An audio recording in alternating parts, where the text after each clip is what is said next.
Views expressed by CamaPlan podcast guests may not reflect those of CamaPlan. CamaPlan does not guarantee the accuracy of information provided by guests, nor does it endorse or recommend any individual or organization. CamaPlan is not an investment advisor, CPA, realtor, or attorney.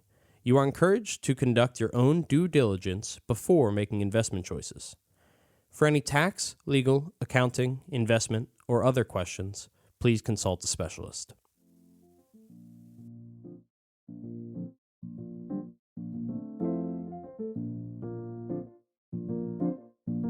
Hi, I'm Michael Duncan, and welcome back to The Road to Financial Freedom. This podcast is brought to you by CamaPlan, a self-directed IRA administrator focused on educating investors on how to grow retirement savings faster through alternative investments. In each episode, we're going to take an in-depth look at the many roads taken to financial freedom and how they differ for each of our guests. Our goal is to help the listeners learn how they can achieve their own financial freedom through the experience and stories of experts that have done just that. Today's guest is coming to us with 20 plus years of extensive securities, mortgage banking, and fund management experience with a concentration in local residential real estate. He's currently a managing partner of California and Nevada business for Churchill Mortgage, providing leadership and oversight to 35 people and managing over $400 million worth of annual funding volume. Also currently the co-founder and principal of CYRUS OZ Fund. I am very excited to welcome Mike Hardy to the show. Mike, how are you doing today? I'm doing excellent, Michael. It's a pleasure to be here. Thank you for having me. It's a pleasure to have you. I've been really excited about this episode ever since I've chatted with a coworker of yours, Trevor, who helped set this up. But yeah, first things first, what should the listeners know about you?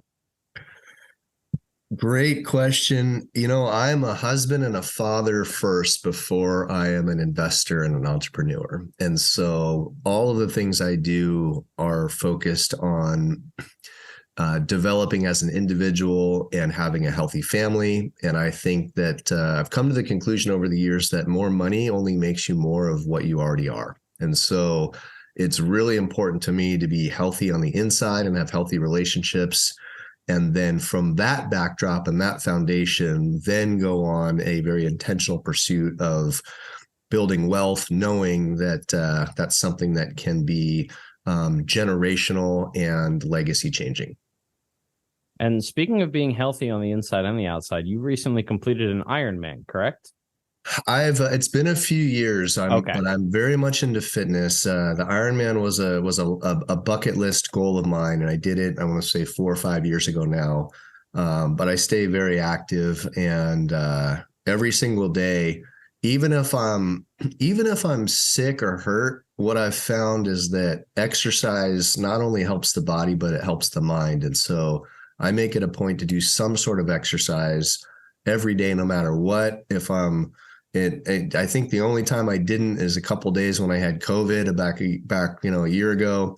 But I've noticed for me, that discipline helps me just think better and think more clearly. And even if, this is my thought process, 1% of the day is 15 minutes. So in my mind, how can I not take at least 15 minutes to weaponize myself, so to speak? So that's my personal conviction and what I operate from. As someone who has always had trouble working out, I can say that I've never thought about it as 15 minutes being 1% of the day, but that is an incredible way to think about it, and maybe will help change my routine for the better. It's 14 minutes and I think 27 seconds. And I remember when I first realized that, it sort of changed any of the excuses because it's 1%. So yeah. And I'm a recovering, one of those guys that in the past would just hit the weekends really hard and do nothing during the week. And I came to realize that it's kind of like the difference between eating an apple a day versus eating 7 apples on Sunday. It's just not the same. And so I apply that same type of thinking through all areas of life. But since we're on the topic of fitness, that's a rule that I live by. Well, so I think that leads us pretty well into my next question, which is just generally like how you found yourself doing what you do now, which we'll get to a little bit later. But I want to talk first about, you've been an entrepreneur for a long time, and you've made it very clear that, doing that fitness and keeping yourself healthy is very important to that. What else is important to that life, and how have you discovered what's important to that life? Yeah, that's a great question. So I follow a program or a way of thinking called the Core Four, and in really four different areas of life. And there's one of them is on the physical side. That's the body side. The next category is being, and that's really the spiritual side and mental side. The next category is what I would call balance, and that is relationships, but specifically family, my wife and my kids, and then my relationships. And then the final one is business. And so body, being, balance, and business. And so by spending a little bit of intentional time in each of those areas every single day, what I've found is actually it's really, really good for business, because there's this interesting dynamic that exists, I think, between time, money, health, and let's call it, love or positive emotions, for, lack of a better term. And they all work together in a sense. And I think so many folks that are driven, that are entrepreneurs like myself, there's a natural bent toward just growing and achieving and accumulating. It's a wiring that can't really be turned off. At least that's how it is for me. And so what I've realized is that if I'm not careful, I can ignore and discount other areas of life. And almost kind of like a car, it does no good to have one tire that's pumped up and doing really well, and then three other flat tires in life. You just sort of go nowhere, or you end up crashing that direction. So that's been my philosophy, is to make sure that every day I'm very intentional about each of those four different areas. And I've found that over time that actually helps me to be a much better businessman, just because I'm healthy and I'm thinking holistically. So that helps you also, I would assume, properly prioritize things in life. And it sounds like it helps with your just general balance of, not spending 90, 100 hours a week in the office and no time at home with your family, or kind of the stuff you see in like those Christmas movies this time of year. The really rich guy who never sees anyone until he meets the girl from a small town, whatever, in the Hallmark movie. Yeah, that's right. Yep. It's one of those things where, I think that human beings, a lot of times we operate just subconsciously, and we go through life just driven, sometimes not even sure what we're after or why we're after it. So for me, part of that practice is to every day be mindful, be present, take the time to appreciate the things that are most important. And, it does, I've heard this, I'm bringing me back. You're bringing me back now. I remember reading a study or hearing a talk on what were the greatest regrets that people had in life. These are people on their deathbed. Mm-hmm. And if I remember, toward the top of the list, it was not spending more time with loved ones and not taking more risk in life. Those were the top two that I clearly remember for whatever reason. There was a few more. And so I remember thinking about that, saying, so often we've got one shot at living this life well. I might as well do this and live it to the fullest. And that came to the conclusion that I really don't want anything short of, let's call it like God's A+ plan for my life in all areas. Right. And part of that is succeeding wildly on the business front.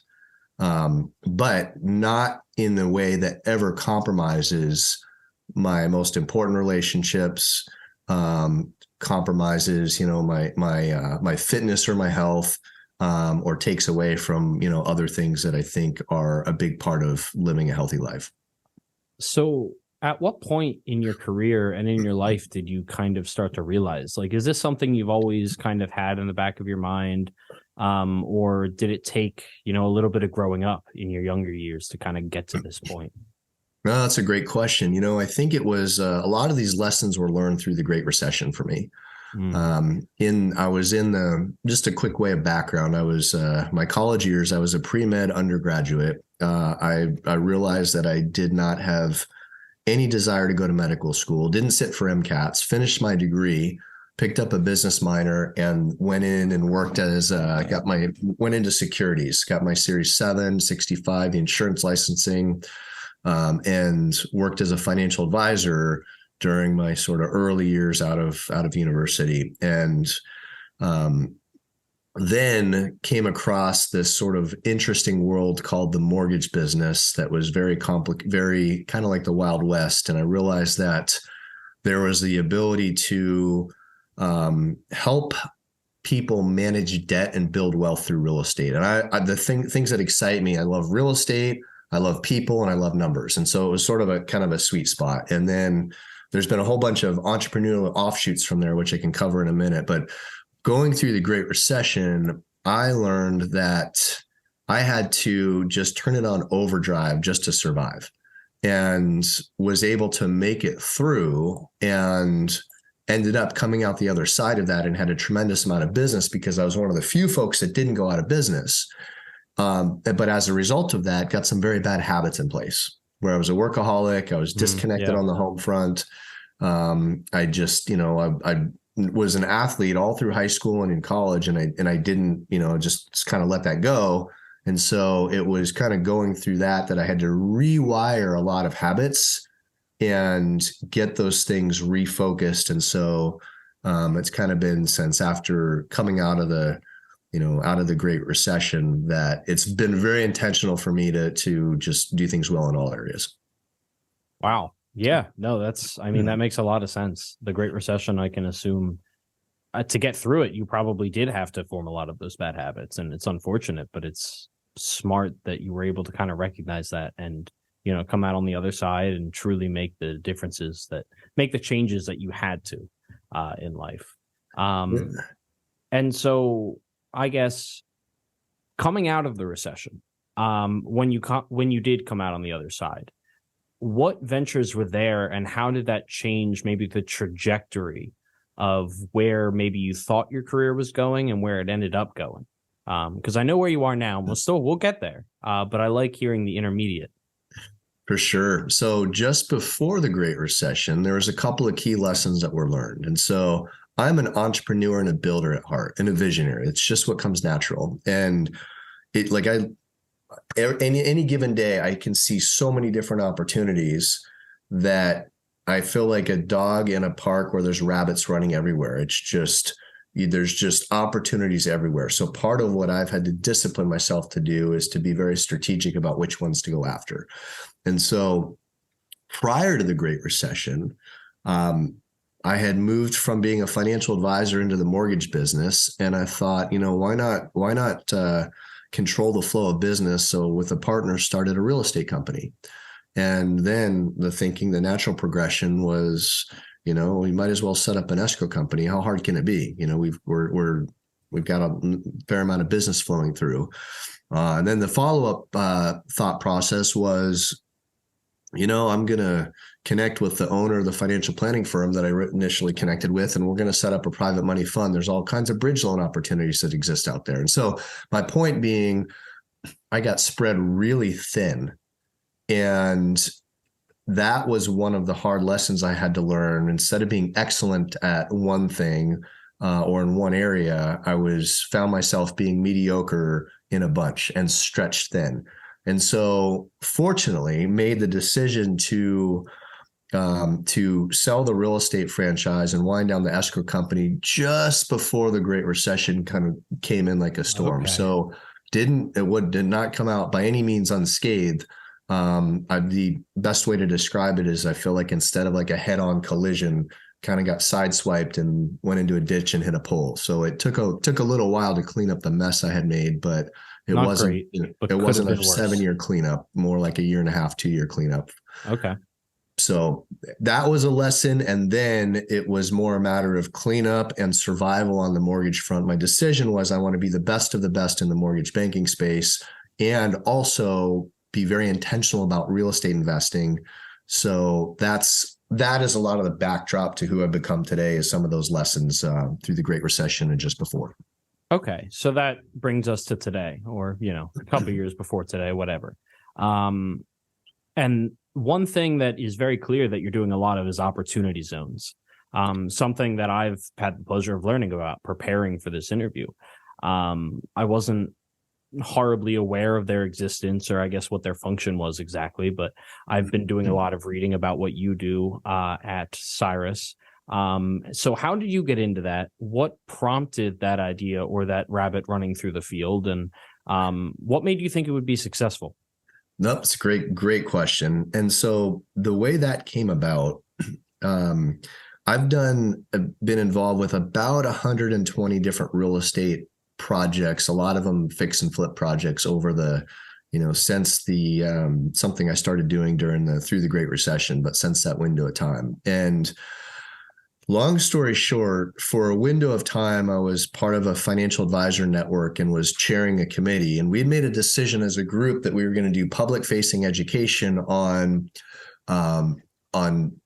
creative and sophisticated tax strategies for a lot of real estate investors. And so we did public-facing education for real estate agents, financial advisors, and CPAs, and we were covering sort of the more complicated one, the simple ones also. We were doing 1031 exchanges. We had an expert on that front.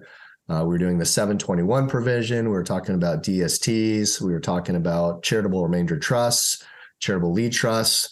And then there was this new kid on the block called the Opportunity Zone, part of the 2017 Tax Act. Yeah. And so I'd been doing a lot of projects and I couldn't find somebody that was an expert on the Opportunity Zone. It was just too new and tax law was murky.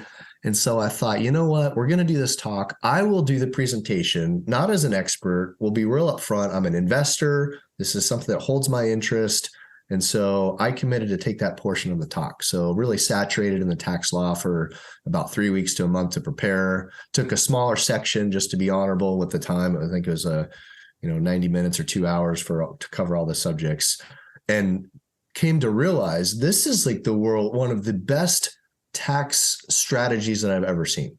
Brilliantly put together for a whole lot of reasons with a window of time that sunsets in 2026. It may get extended, but 2026.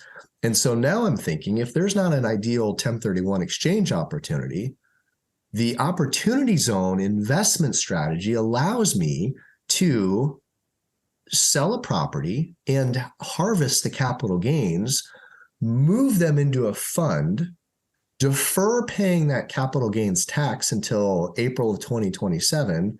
And then the best part in my mind is very much like a Roth IRA. All of the growth that takes place, as long as the money's invested for a 10-year window, can grow and exit capital gains tax-free. Like mind-blowing, Yeah. unheard of. And so it takes a while to wrap your mind around this. And I had experience on the fund management side prior, one of my rabbits I'd chased. And so aligned with a very good friend of mine that's an extremely savvy fund manager, and we launched the CYRUS Opportunity Zone Fund after about a year of research just to make sure we're not missing something. It just really seemed too good to be true for a long time, and got all kinds of counsel, did the research, and launched the fund. And there's a handful of funds. There's a good amount of funds that are out there, but launched this really to solve my own pain. I started thinking, if I'm an investor and I've got these issues, there's got to be every other investor. First of all, there's not always an ideal solution for what to do. And if they knew something like this existed, it would be a huge upside for them to be able to just better position and be way more strategic with their tax mitigation and wealth building. So that's how this came about. Sort of a short version of a very long story. Did you ever feel like it was almost too good to be true? Because I find, as I'm learning more and more about this, again, with very little to no financial history to speak of, as I learn more about certain things, it almost feels like, this sounds like there should be a catch somewhere, and you're just waiting to figure out what it is. It is, and that bothered me for about 6 months. Now that there's been a lot of back and forth, and it's very clear what the tax law is on this, and there's extensive, forums and, different individuals that spend all their time getting up to speed. We have very, very savvy tax counsel that's part of our team as well. So it was a concern of mine at first, but what I came to realize is that it really solves a lot of things. It it is a brilliant way to attract capital into underdeveloped areas. In fact, just for some a quick 30,000 foot view, every state has the ability to, or did initially, to designate which area of their state was going to be deemed opportunity zone. And it typically is, as a rule of thumb, it's supposed to be, I can't remember if it's the lower 20 or 25% of income areas for each state. And so once that was clear, then there were and there's some parameters around what a qualified opportunity fund, where they can invest, and some certain things they have to do on the development side. But yeah, now it's something where we know where the guardrails are, and we just stay well within those guardrails, and it's it's a really amazing setup. And so from what I gathered, the main thing that you use these opportunity zones, or maybe not use, but the thing that you can turn these into is opportunities for affordable housing, right? You know, the affordable housing is obviously an issue nationwide. And so what we find is that most of the projects are going to be serving the lower end of the market, and they're going to be on the more affordable side. That's the economics actually work more favorably that way. So yeah, there's a significant issue for affordable housing nationwide. I mean, that stems from the fact that there is just a dramatic imbalance of, there's an undersupply and over demand. And so, just the basics of supply and demand are pushing things away from being affordable, but it certainly helps on that regard as well. Yeah. And it seems like a great opportunity to provide more of those opportunities for affordable housing, given, the opportunities that you're getting as the investor as well. So this was a brand new thing. You find it, you're super interested in it. You're spending a lot of time just trying to figure out, what's the catch? Why is no one doing this? And then you end up really getting into it. You're learning more about it, and now it's a much larger thing. Do you feel as though you were kind of almost thrust into a leadership position in that, what's the word I'm looking for? In that community of this opportunity zone growing community? This was a matter I came to the conclusion that there was a market that was underserved, and it was the market that was just kind of like above the mom and pop and below the Wall Street fund. Yeah. Okay. And so that's the area where we really find a tremendous amount of inefficiencies, and as a result have, some very strong returns, because it's the bite size for a lot of these Wall Street OZ funds is they're just well north of ours. Yeah. And so there's inefficiencies that exist there that I think are a really good place for investors to pick up returns.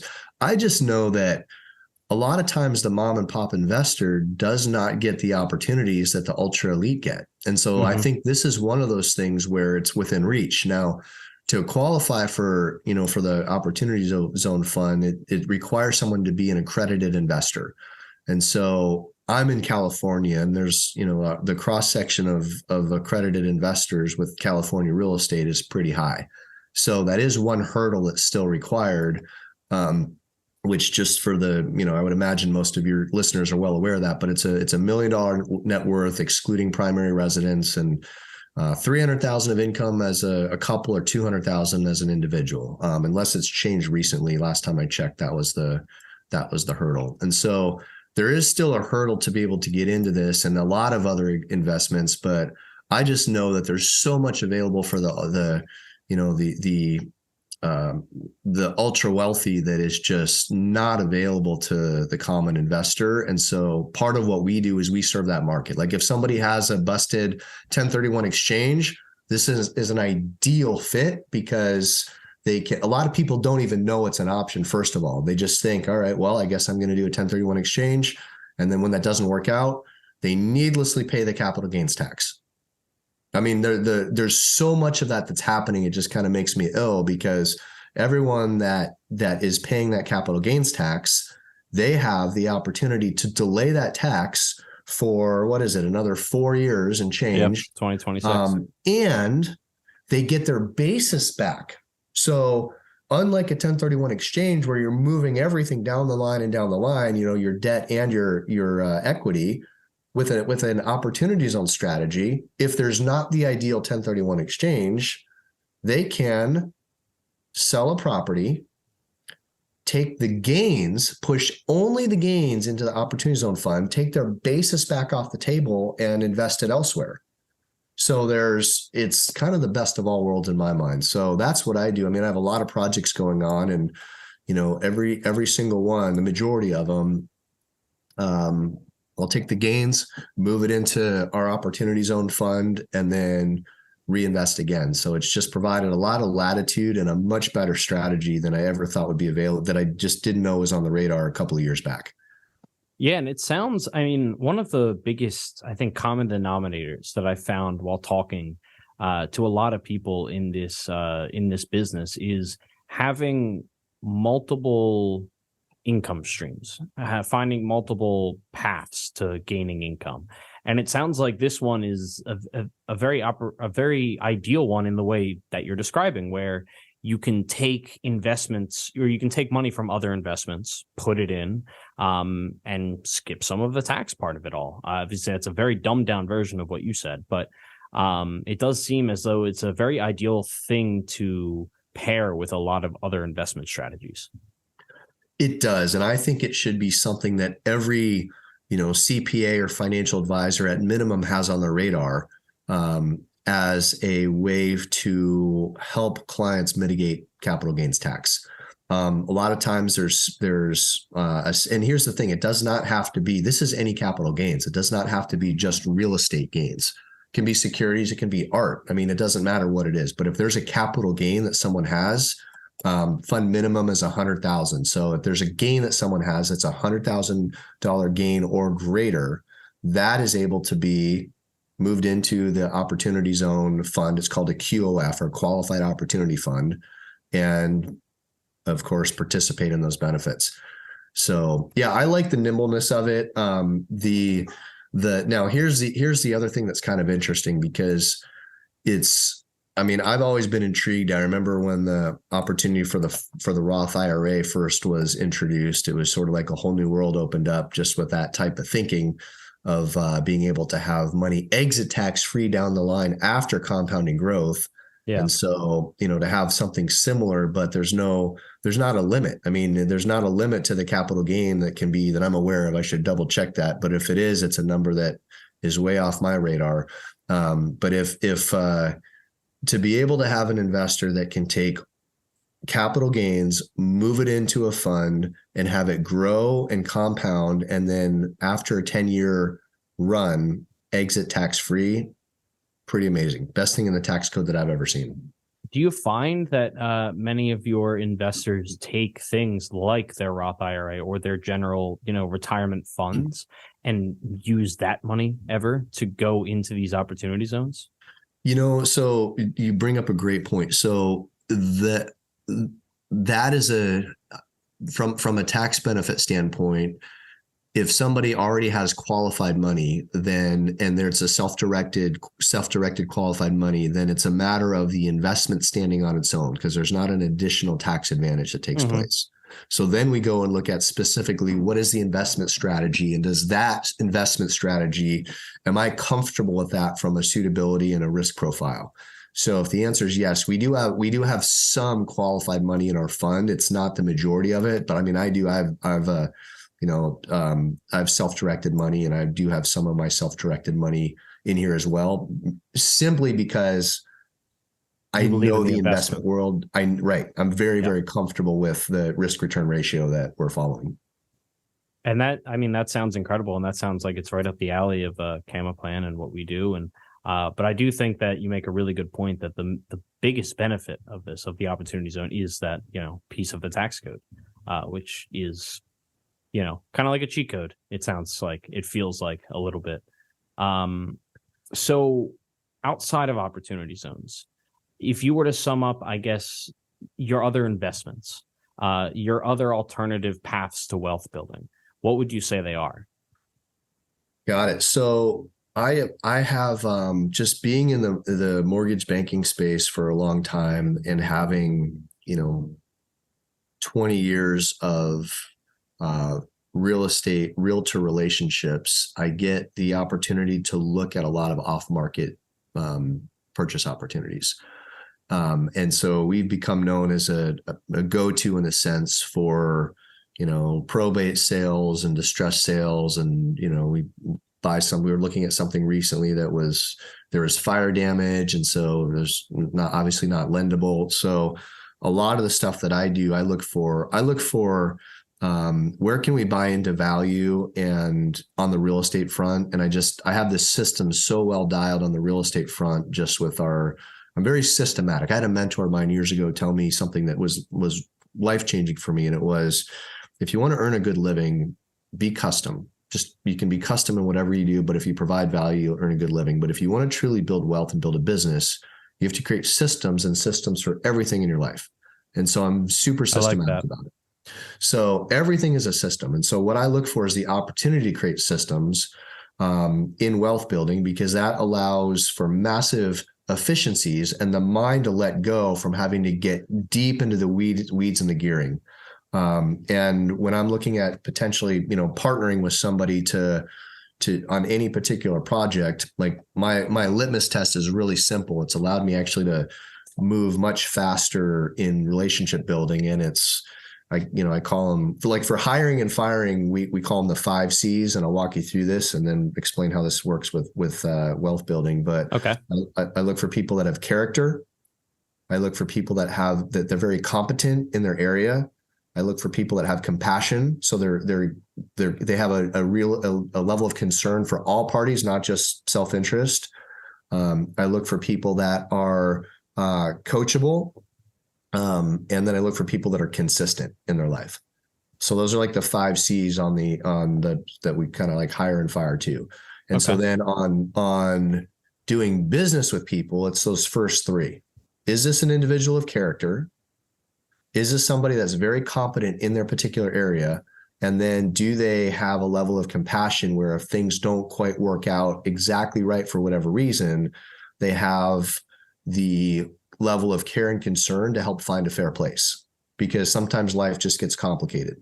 So like that's something that I've lived by now for, a number of years.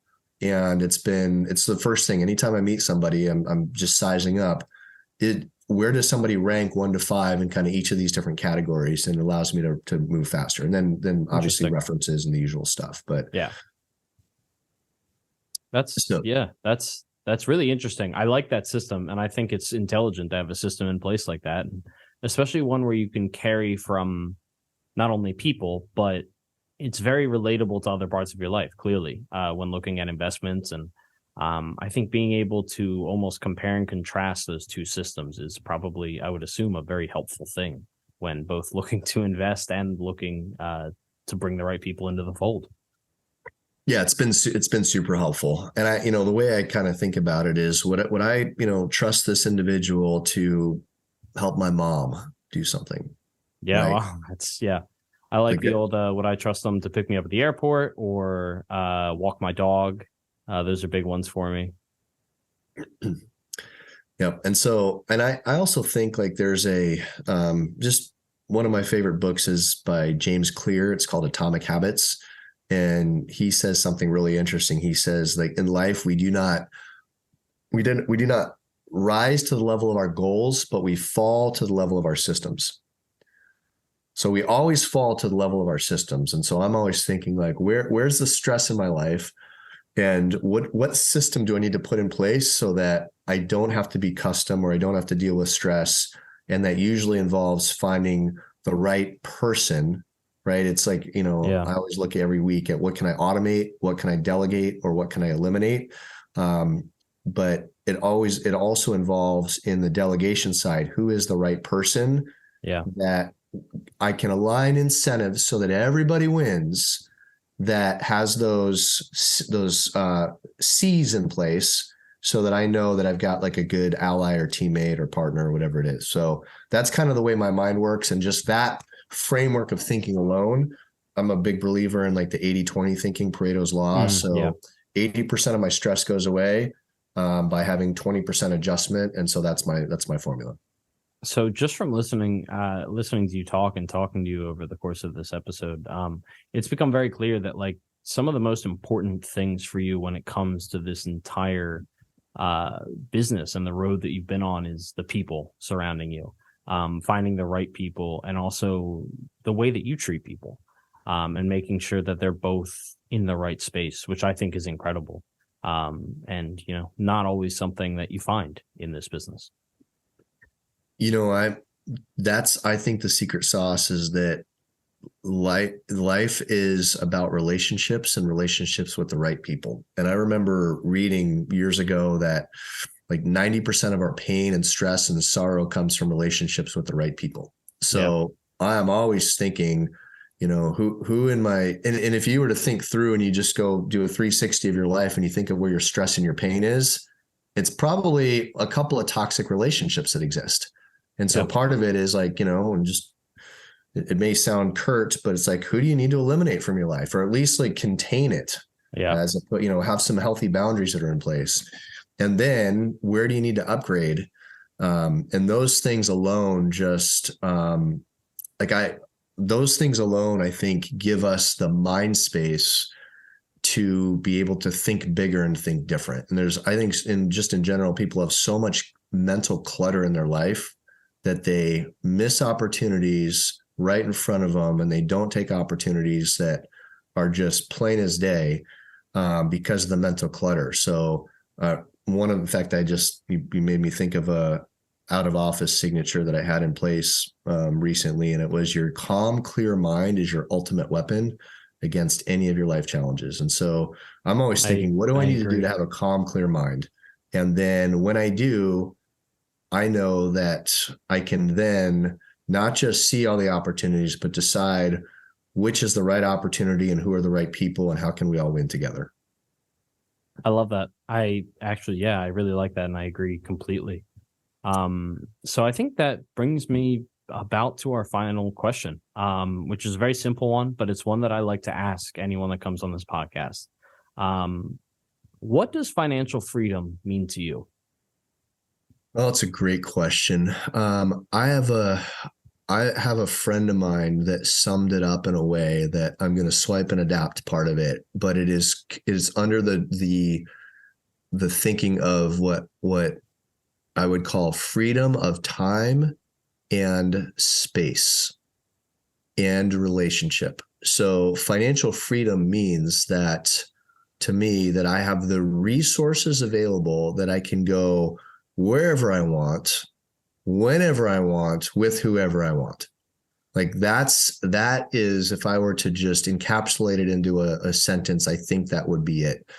And so I'm sure that can get unpacked quite a bit, but as you ask that question, that's what comes to mind. I think that's a very good sentence, and I plan on stealing it. So I will thank your friend through you for that. Yes, that's it. There's nothing new under the sun. Everything we've heard has come from someone else. So absolutely, we got to keep that front and center. But I think part of this journey of life is to take something we find powerful or meaningful and make it our own, and then use it in a way that it doesn't just help us, but helps everyone else around us. Couldn't agree more. So Mike, please tell the listeners where they can find you if they want to contact you, or if they want to work with you, if they want to invest with you. Where can they find you? Absolutely. I would say the website for our CYRUS Opportunity Zone Fund is probably best. There's a real if you go to www.CYRUS CYRUS OZ Fund FUND.com. And right on the homepage, there's a way to connect and schedule if they're a potential investor, or talk further. And if there's folks that need guidance on the mortgage front, we do a big passion of mine is, and I've noticed this over the years, is that you've got a financial advisor, you have a real estate professional, you have a tax professional, and then you have a mortgage professional. So there's space right in the middle that is essential between these 4 different disciplines for wealth building that no one really serves well. So part of what we do is just give guidance in that area. So when people are wanting to, to figure out how to buy real estate and how to effectively and strategically manage debt, we can help there as well. So I think those are the couple of passions of mine. But I would say to start, just since this is really an opportunity zone focused conversation, the CYRUS website, and my email is mike@CYRUSOZFund.com. Awesome. Well, thank you so much for coming on. And on behalf of me, on behalf of Mike, and on behalf of CamaPlan, listeners, thank you so much for tuning in. And I look forward to talking to you next week. Thank you.